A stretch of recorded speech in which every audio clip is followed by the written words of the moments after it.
3-0 defeat, but plenty of good chances in there and just unlucky not to get one goal at least. Yeah, crazy game really. I thought we nullified them really well first half, but it's hard to beat. One moment where we've probably relaxed right at the end of the first half, a corner routine for them. We went through yesterday actually. It was just disappointing that Crowley drove through 2 players and then a penalty was awarded for.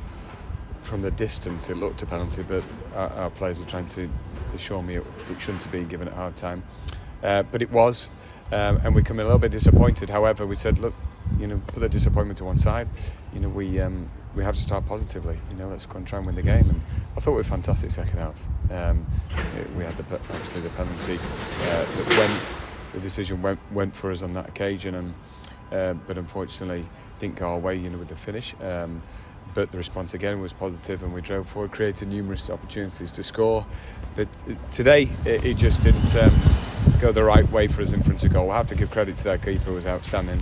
And then we got a sucker punch of last 2 goals, one on the counter-attack and one where the lad got a little bit too much time in between the six. Yeah, and obviously you speak about the second half.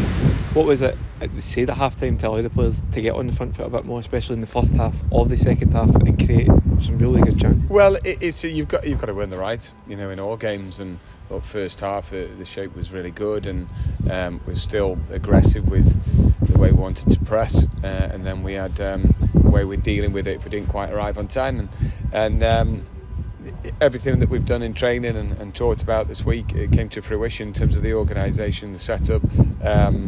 Not easy. They've got some skillful players that when they do get 1 or 2-0 up, they certainly come to the party. And but I'm not going to hammer our players. I thought for large parts it was one of the best away performances we've seen, from Harrogate Town team, I feel, over the last few years. But the chances didn't come to fruition for us, and it could have been an entirely different scoreline. And obviously looking at the lessons to try and learn here, does that make it harder, because the attacking players really did all they could in terms of the way they created chances, but just weren't able to get that final result of it? Yeah, that's right. I mean, you can overanalyse sometimes, and it's a crazy game, football. We've stuck 5 in last week and created fewer opportunities to score today. They've had a clean sheet against us where we've missed point blank chances. We've had a penalty. We've had a couple of opportunities 1v1, but it wasn't to be. And so I'm not going to overwhelm the lads and try and be over academic about it. We just need to score when you're on top. Yeah, and George Thompson as well. I word on him, because although he was frustrated probably to miss that penalty, but kept getting on the ball, kept trying to make things happen and doing the right things. He's a brilliant player. I think. Proper legend of the club, but he's just got better and better, and unfortunate, the keeper dived the right way, pulled off another good save, but he was outstanding, and his reaction to disappointment of missing the penalty was top class, and is a real driving force for us.